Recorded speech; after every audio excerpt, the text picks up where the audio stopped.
Sebelum saya berangkat ke India itu, saya hanya mengetahui India dari sosial media, di mana yang hanya disorot itu tentang hal-hal negatifnya dan juga tentang budayanya, adatnya, tapi itu kebanyakan yang negatifnya. Terlebih juga kan, seperti kemarin juga ada tuh beredar di TikTok, itu kan ada influencer tuh yang datang ke India, tapi ternyata kan ke India yang bagian selatan ya. Nah itu di mana eh, di jalannya atau mungkin di rumahnya atau di tempat-tempatnya itu sangat kotor, sangat kumuh, dan orang-orangnya juga sangat menyeramkan. Jadi sangat tidak ramah untuk dikunjungi seperti itu. Tapi sebelum kita berangkat ke India, Pak Raffi sudah menampilkan video sedikit gambaran tentang India itu tidak seburuk apa yang kita pikirkan dari sosial media seperti itu. Jadi ya kita berusaha untuk berpikir positif aja. Dan akhirnya udah kita tetap berangkat.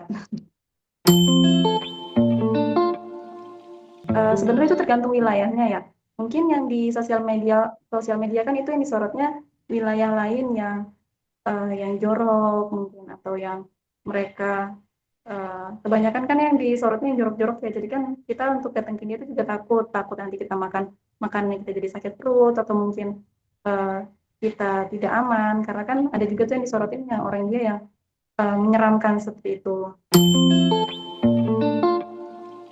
Ya, oke. Karena kan kita sebelumnya sempat transit dulu ya di Mumbai. Mumbai itu kan cukup bandara yang sangat besar. Jadi awalnya kita nggak nyangka kalau untuk pindah terminalnya aja kita harus naik bus. Ternyata sangat jauh. Lalu habis itu kita transit ke Bandara Amitabha. Untuk di Amitabha-nya cukup bagus, cukup eh, mungkin tidak seperti apa yang dibayangkan sebelumnya. Tapi untuk selama perjalanan memang untuk kondisi di jalannya sangat-sangat padat, sangat ramai dan penuh dengan klakson sih itu yang saya rasakan klakson di mana-mana. Lalu kita menempuh perjalanan sekitar 5 jam ke Rajkot. Eh, Kesannya ya lumayan lumayan kaget juga ya. Mungkin karena sopirnya di situ juga mengendarai sangat ngebut dan mungkin di jalannya juga mereka punya traffic yang sangat tinggi gitu. Mungkin sedikit agak kaget juga, tapi untuk sampai ke Rajkotnya eh, sangat jauh dan tidak seburuk itu sih. Tapi memang di jalanannya cukup membuat saya sangat pusing. Yaitu ketika sampai di jalannya itu benar-benar yang klakson di mana-mana itu sangat kayak kaget awalnya. Terus pada saat kita sampai ke Rajkot, karena tujuan kita kan kemarin langsung ke kampus ya, jadi kurang ada kesan pertama sih, tapi kesannya ya masih biasa aja. Dan kagetnya ya orang-orang pasti ngeliatin kita, karena kita orang asing, jadi ya kita sangat menjadi pusat perhatian. Jadi kita kemarin sampai di kampus, eh, kita langsung diajak untuk berkeliling ke wilayah kampus, terutama ke gedung-gedung tempat belajar, laboratorium. Untuk fasilitasnya itu sangat bagus. Untuk dosen, staf, itu juga sangat ramah dan sangat pada saat proses pembelajaran. Karena kita kemarin datang pada saat ujian, seperti mid semester, jadi kita nggak ngelihat dosen mengajar seperti apa, cuman kita ngelihat bagaimana anak-anak itu persiapan untuk ujian, itu mereka sangat serius, sangat tekun belajar masing-masing dengan bukunya masing-masing, dengan mungkin dengan gadgetnya masing-masing. Mereka fokus belajar untuk mempersiapkan ujian. Dan selama kita di sana itu kita sangat disambut baik oleh staf-staf di sana. Salah satunya yaitu Mr. Pies, Mr. Kayu. Kita diajak berkeliling kampus, mengenal fasilitasnya, mulai dari gedung utama, gedung pembelajaran, ruangan-ruangan laboratorium, terus juga kita diajak ke beberapa fasilitas lain, seperti kita juga kan makannya di kantin kampus, terus kita juga tinggal di hostel atau asramanya kampus itu. Kalau untuk fasilitas sangat bagus dan sangat memadai sih untuk semuanya. Ya, perpustakaannya juga sangat besar, terus laboratorium sama mungkin seperti fasilitas yang dibutuhkan itu sangat lengkap, terutama di bidang IT-nya ya.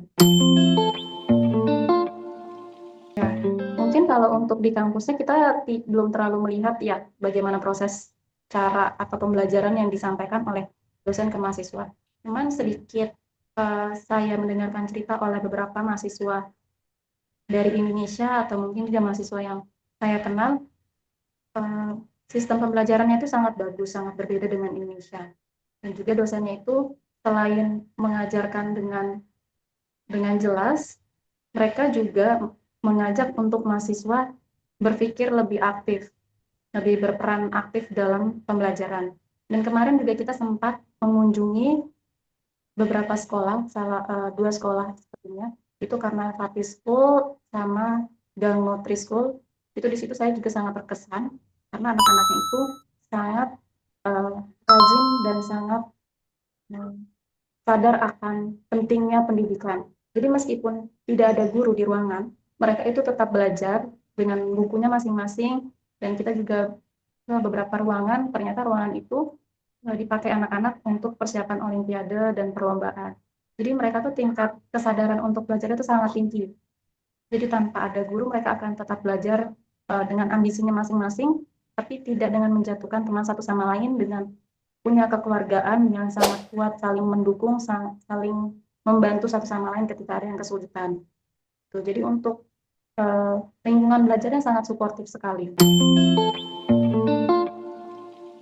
Menurut saya kedua kampus itu sangat layak untuk didatangkan oleh mahasiswa yang dari Indonesia.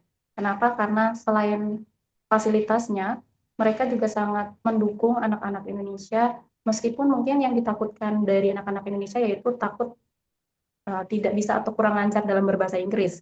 Kan di sana menggunakan full bahasa Inggris. Di sana juga akan dibantu dalam belajar bahasa Inggris, terus teman-temannya juga sangat suportif, sangat membantu, dan juga dari sistem pembelajarannya itu sangat lebih dari Indonesia seperti itu. Seperti di Marwadi University itu kan lebih mengedepankan di jurusan IT. Di mana kita tahu di India itu termasuk negara dengan IT yang lumayan yang bagus dibandingkan di Indonesia. Jadi saya rasa jika anak-anak Indonesia yang ingin lebih berkembang di dunia IT, itu cocok untuk kuliah di Marwadi University. Dan juga kalau misalnya di kampus PDIU, itu juga mereka untuk mata kuliah tekniknya atau mungkin jurusan tekniknya, itu sangat bagus, dan mereka juga mengembangkan dan bekerja sama dengan perusahaan-perusahaan di bidang teknik, itu juga sangat bagus dan sangat membantu. Jadi saya rasa tidak ada kekhawatiran ketika kita untuk masuk kuliah di sana, karena di sana kita juga diajak berpikir lebih untuk berkembang juga. Apkin Provinsi Bengkulu bekerja sama dengan Marwadi University itu nanti akan membantu mahasiswa yang dari Bengkulu yang mungkin sedikit berkekurangan di segi ekonominya, mereka tetap bisa kuliah di Marwadi University dengan beasiswa dan dengan bantuan yang mungkin akan diberikan oleh Apkin Provinsi. Jadi mahasiswa juga tidak takut untuk pergi ke luar negeri karena sudah ada bantuan. Dengan adanya bantuan dari Apkin dan mungkin kerjasama juga dengan Marwadi, mahasiswa dan orang tuanya tidak terlalu khawatir untuk memikirkan biaya, karena selain biaya di sana juga pendidikannya juga terjamin lebih baik. Ketika saya baru datang ke sana, memang untuk mahasiswanya mungkin karena sedang di masa-masa ujian ya, jadi mereka yang pertama sekali saya lihat itu mereka sangat cuek ya, mungkin karena kita orang asing, jadi mereka dan punya kesibukan masing-masing nih. Tapi setelah kita kenalan dan juga bertemu sama mahasiswa Indonesia. Mahasiswa Indonesia itu salah satu kumpulan, hanya satu-satunya kumpulan dari negara yang memiliki seperti keluarga, berbeda dengan keluarga dengan negara-negara yang lain. Jadi kalau misalnya mahasiswa Indonesia itu mereka ada perkumpulan. Jadi masih setiap harinya atau mungkin ada salah satu teman Indonesia yang membutuhkan bantuan, itu kita masih bisa saling membantu. Beda seperti negara lainnya, yang mereka juga di mana tidak ada grup, bahkan tidak kenal satu sama lain kalau misalnya dari negara yang sama. Jadi saya rasa jika anak Indonesia yang berangkat ke Marwadi University tidak perlu takut untuk merasa sendiri. Karena di situ ada teman-teman, ada kakak-kakak yang akan membantu dan merangkul teman-teman yang baru itu menjadi lebih dekat lagi, dan apapun yang dibutuhkan itu mereka pasti siap untuk membantu. Berbeda dengan negara-negara lain. Nah, dan juga saya ada beberapa kenalan di mahasiswa internasionalnya. Memang untuk mungkin karena awalnya itu kita belum kenal ya, mereka itu apalagi yang orang India itu takut untuk berkenalan terlebih dahulu. Tapi kan berbeda dengan kita orang Indonesia yang mungkin kita lebih ramah, kita lebih menyapa setiap orang di jalan yang kita lalui. Nanti lama kelamaan kita juga akan kenal juga sama mereka. Dan saya rasa anak-anak internasional itu juga sangat baik. Terus juga ketika kita sudah kenal, itu mereka juga akan membantu kita, menolong kita seperti itu. Dan saya rasa tidak akan ada kesulitan sih untuk pertemanan jika kita juga mau membuka diri atau memulai untuk berkenalan dan bersosialisasi dengan yang lain. Tapi memang tidak semua orang India atau yang dari internasional itu mau untuk memulai terlebih dahulu seperti itu. Dan sangat menyenangkan Oke. sih kemarin untuk berkenalan sama anak-anak mahasiswa Indonesia ataupun mahasiswa dari internasional. Bahkan sampai sekarang juga saya masih tetap menjalin komunikasi dengan mereka, seperti adik saya sendiri. Ya, mempengaruhi sih. Yang awalnya tadinya saya mikir, duh kalau misalnya di sini kuliah di sini akan ada teman nggak ya? Atau mungkin mungkin kita kan di Indonesia kebiasaan dengan teman yang saling menyapa, tapi kan di India kemarin enggak ya. Benar-benar yang mereka em, cuek dan maksudnya lebih individual urusan masing-masing. Tapi ketika saya sudah mengenal, saya ngerasa oh ternyata nggak seburuk itu. Mungkin emang awalnya aja gitu yang mungkin kita yang harus kenalan. Yang sangat terlihat sekali itu ketika tidak ada guru di dalam kelasnya, atau mungkin jam kosong, atau mungkin gurunya sedang ada kesibukan. Kalau di Indonesia itu sepengalaman saya dan sepengetahuan saya selama sekolah, itu pasti anak-anak kan pasti akan senang ketika tidak ada guru di dalam kelas. Mereka akan main, mungkin tidak mengerjakan tugasnya atau latihan yang diberikan. Tapi berbeda dengan di India, anak-anaknya itu tetap duduk rapi, diam, tetap belajar dengan bukunya masing-masing. Dan mereka itu kalau di sekolahnya anak-anaknya sangat sangat sopan, sangat ramah, dan menyambut kita dengan baik juga seperti itu. Rasa perbedaannya sih karena mereka itu rata-rata sekolah di sana itu dari umur 5 tahun udah dimasukin ke asrama juga. Ada yang di asrama, ada yang enggak. Tapi ketika dimasukin ke asrama itu kan mereka dari sedini mungkin sudah diajarkan bagaimana bersikap, bagaimana kita belajar di sekolah, mengatur waktu, dengan juga kita menghargai waktu dengan baik seperti itu. Mungkin kemarin saya kalau untuk di kampus kan kita kurang dijelasin ya, karena kan juga nggak ketemu atau mungkin ngeliat proses pembelajarannya. Cuman kalau di sekolahnya kemarin itu juga mereka setiap sekolah memiliki metode pembelajaran yang berbeda dan dan memiliki value atau tujuan dari sekolah itu juga berbeda-beda. Tapi mereka lebih menekankan untuk anak yang lebih berpikir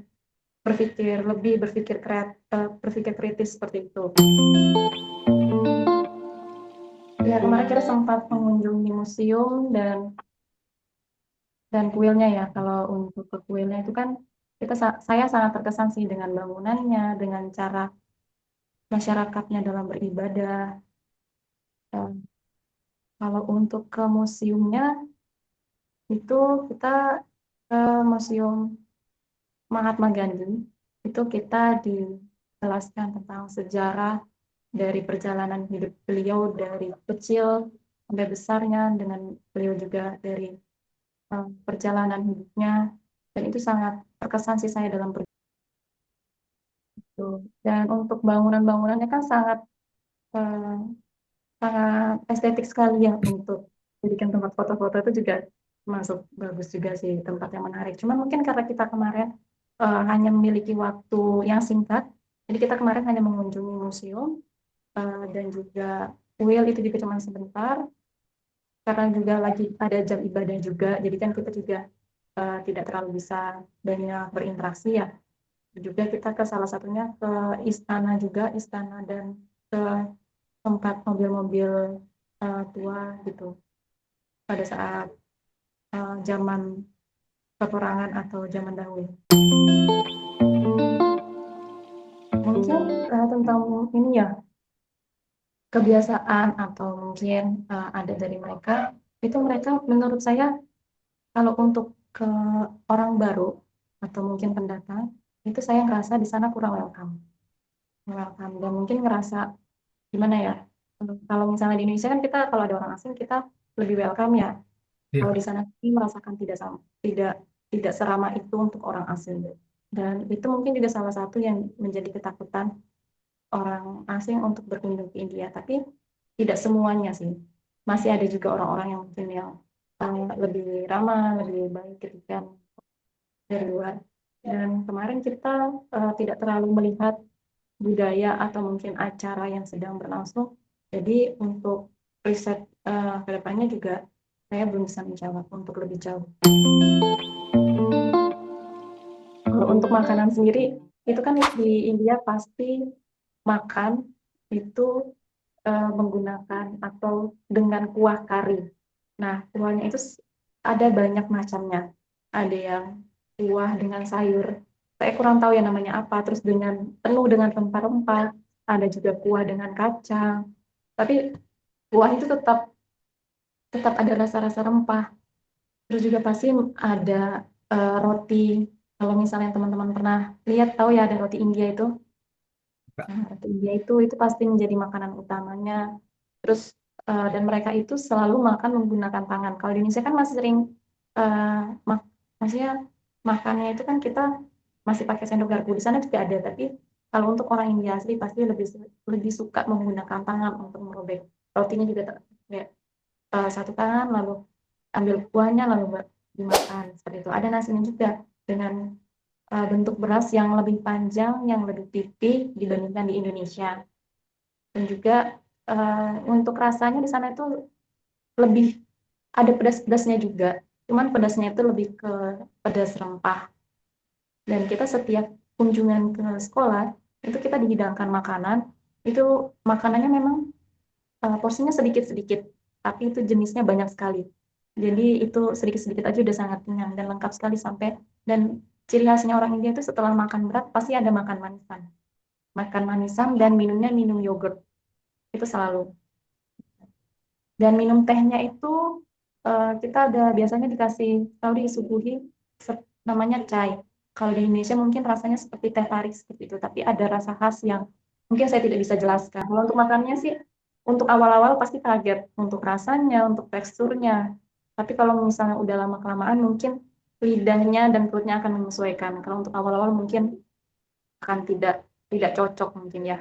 Tapi kalau mungkin yang lidahnya bisa menerima semua jenis makanan, untuk makanan India sebenarnya enak sih. Kalau untuk biaya di sana sangat murah. Kita kan kemarin sempat belanja ke supermarket ya. Memang tidak terlalu jauh dari tempat kita menginap. Tidak terlalu besar juga, tapi untuk supermarketnya itu untuk harga-harganya dibandingkan dengan Indonesia itu sangat murah. Mulai dari contohnya seperti biskuit, lalu berasnya juga murah, tehnya, terus coklat atau cemilan-cemilan cemilan seperti crackers atau sereal karena kan di sana juga sereal itu sering digunakan untuk sarapan juga ya pagi atau mungkin bahan-bahan untuk kebutuhan sehari-hari itu sangat murah dibandingkan di Indonesia gitu. Selain makanan, minuman saya juga sempat jajan ke salah satu street foodnya itu juga sangat murah dibandingkan di Indonesia. Untuk kalau untuk angkutan umum lebih murah sedikit juga, tapi tetap kita masih bisa tawar-menawar untuk ya, seperti itu. Selagi mahasiswanya itu sebenarnya sama aja sih ya. Selagi mahasiswanya itu bisa mengontrol diri untuk tidak terlalu berfoya-foya, jika hanya untuk makan sehari-hari atau mungkin kita masih jajan atau nongkrong ke restoran atau ke kafe, itu masih tergolong cukup murah dibandingkan Indonesia. Jika dibandingkan mungkin di Jakarta, Bandung, itu kan termasuk udah cukup mahal ya kalau misalnya kita makan untuk makan sehari-hari aja pasti di atas 20.000. Belum lagi kita kalau mau jajan, kita mau jalan-jalan atau nongkrong, itu pasti kan membutuhkan uang yang lebih banyak. Tapi kalau untuk di India itu untuk biaya hidupnya murah, untuk makanan, transportasi, dan juga untuk biaya kuliahnya dan sekolahnya itu lebih murah dibandingkan di Indonesia. Karena untuk biaya kuliah itu juga ada paketan yang include dengan biaya hostel atau asramanya. Dan untuk di hostelnya sendiri itu juga udah include sama makanan. Untuk makannya itu ada makan pagi, makan siang, dapat snack sore, sama makan malam gitu. Semua sangat berkesan ya, karena setiap harinya itu ada kegiatan yang berbeda-beda dan ada peristiwa yang membuat itu tidak akan bisa dilupakan. Seperti contohnya kita dari ke kampus dengan kita kenalan berbagai mahasiswa, mengetahui fasilitas-fasilitasnya, kita disambut dengan baik, kita juga ke sekolahan, itu juga yang membuat kita terkesan dengan fasilitas-fasilitas sekolah. Kita dijamu dengan berbagai makanan yang banyak, yang enak, dan juga mungkin ada pengalaman ya mungkin sedikit ya, ada di jalan juga sedikit ada gangguan seperti yang kita uh, ditabrak ditabrak sapi atau ditabrak sapi itu seperti itulah ya. Terus juga pas perjalanan datang berangkatnya juga kita juga ada permasalahan di perjalanan, dan juga kemarin itu di hari keberapa saya lupa itu juga ada jendela yang pecah, ada yang ke kamar kita, maksudnya ada yang lempar sesuatu. Itu kan menurut saya semuanya sangat berkesan ya. Itu semuanya sih kalau misalnya paling berkesan, semuanya sama-sama aja, paling berkesan, sama-sama sangat berkesan. Dan juga yang penting yang sangat berkesan lagi, saya bisa mengenal anak-anak dari Indonesia yang sekolah di Marwadi karena mereka sangat-sangat baik, dan juga saya mengenal beberapa temannya yang dari negara seperti India, Syria, Bhutan, dan lain-lain seperti itu. Zimbabwe juga ada. Tuh, pengalaman yang sangat berharga sih bagi saya. Iya, karena kemarin kan kita berkunjungnya ke India bagian barat ya, dan di sana itu kita tidak menemukan atau sama seperti yang di-share di sosial media, seperti mungkin lingkungannya yang kotor, makanannya yang kotor. Tapi selama kita di India kemarin, kita makan makanan yang bersih semua. Bahkan kita jajan di street food itu juga masih aman. Itu. Jadi ya itu sedikit merubah pandangan saya sih. India tuh tidak seburuk itu, India tuh tidak sekotor itu gitu. Dan di sana juga murah-murah kan, seperti itu. Yang tidak terbukti itu ya yang tadi seperti saya jelaskan barusan, yang tidak sekotor itu dan tidak sejorok itu. Dan juga kemarin saya juga sempat pernah ada yang tanya, eh, orang-orang India tuh bau nggak sih? Soalnya banyak yang bilang kan semuanya bau. Saya bilang ya enggak, tetap balik lagi ke orangnya masing-masing, ke anak-anaknya masing-masing. Selama saya di sana sih nggak ada yang bau menyengat banget sih. Gitu. Jadi ya semuanya itu tetap kembali lagi ke orangnya masing-masing, bukan ke negaranya sih sebenarnya. Saya sangat merekomendasikan India sebagai negara untuk destinasi pendidikan, terutama kuliah, atau mungkin juga kalau misalnya ada yang berminat untuk sekolah di India, itu saya sangat merekomendasikan. Karena apa? Karena selain fasilitas yang sangat memadai untuk cara pembelajaran dan metode yang diberikan oleh guru, dan lingkungan sekolahnya itu sangat mendukung, dan juga uh, membuat kita kalau misalnya kita kuliah di luar negeri itu kan bahasa yang digunakan yaitu bahasa Inggris. Jadi kan kita lebih unggul dibandingkan anak-anak yang sekolah di Indonesia. Dan juga untuk sekolah di India itu biayanya lebih murah daripada di Indonesia. Dan ketika kita berani untuk keluar negeri, membuat kita itu menjadi lebih mandiri dan lebih berkembang di antara teman-teman yang di Indonesia. Jadi saya sangat menyarankan jika ada teman-teman yang mau berkuliah atau mau sekolah di India, itu sangat baik, sangat bagus. Mungkin kalau pesan untuk calon mahasiswa atau mungkin orang tua yang masih takut untuk mengizinkan anaknya kuliah di India, kalau menurut saya sih tidak perlu khawatir, karena selain karena saya juga sudah ke sana sendiri ya, maksudnya saya sudah melihat, saya juga sudah merasakan bagaimana India, tidak perlu khawatir karena selain negara ini juga masih cukup aman untuk didatangkan oleh kita orang Indonesia. Di sana juga sudah ada orang Indonesia juga. Lebih kan di sini juga tidak sendiri ya. Ada Pak Raffi juga yang nanti akan menemani atau mungkin membimbing kita pada saat di sananya. Yang jelas kita akan tetap diarahkan, tidak ditinggal sendirian untuk berangkat ke India lalu dilepaskan, pastinya enggak.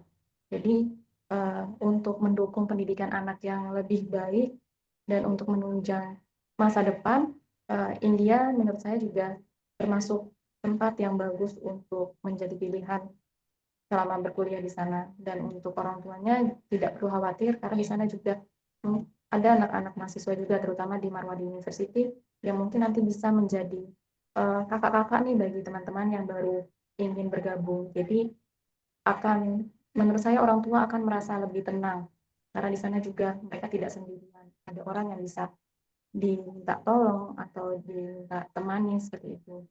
Dan untuk proses awalannya mereka pasti akan dibantu dan ditemani, bukan awal aja sih. Setiap mereka ada kenapa-napa, jika mereka ngomong, itu pasti teman-teman yang lain pasti akan membantu seperti itu. Perannya sangat sangat baik ya, sangat bagus juga karena uh, dengan adanya hubungan ini dari India dan Indonesia, mahasiswa yang akan berangkat ke India itu sangat dibantu dalam prosesnya, mungkin dalam mulai dari pendaftaran, lalu dalam persiapannya untuk berangkat ke luar negeri di paspor, visa itu pasti akan dibantu. Dan ini sangat membantu sekali sih untuk mahasiswa Indonesia yang akan berangkat ke India. Dan sepenglihatan saya juga selama di India, itu juga anak-anak tetap masih menjalin komunikasi dengan baik dengan Pak Raffi, sehingga apapun mungkin yang terjadi atau mungkin ada kendala, Pak Raffi juga bisa membantu atau menolong dan juga masih bisa menghubungi salah satu staf di Marwadi University. Jadi ketika ada kendala atau ada sesuatu masih bisa dibantu. Ya menurut saya sangat penting ya, karena sebelumnya ini saya tahu, saya juga eh, merasa dengan adanya lembaga ini, TESA ini, jadi membantu sekali untuk anak-anak Indonesia yang akan berangkat ke India dengan hubungan baiknya. Jadi ketika kita di sana juga kita sangat dibantu seperti itu. Berperannya sangat penting sekali sih dengan hubungan yang baik. Jadi ketika kita di sana juga kita disambut dengan baik. Itu yang mungkin tadinya kita tidak tahu nih gimana jalurnya, gimana caranya untuk berangkat ke India atau mungkin bagaimana prosesnya. Tapi dengan adanya Pak Raffi dan teman-teman, kita bisa mendapatkan jalur atau aksesnya tersebut yang jadinya lebih mudah. Gitu. Dibandingkan kita sendiri berangkat ke sana kan kita nggak tahu apa-apa ya. Kita nggak tahu bagaimana caranya, mungkin pendaftarannya atau mungkin proses kesananya. Tapi dengan dibantu oleh tim Pak Raffi, akses kita akan lebih mudah.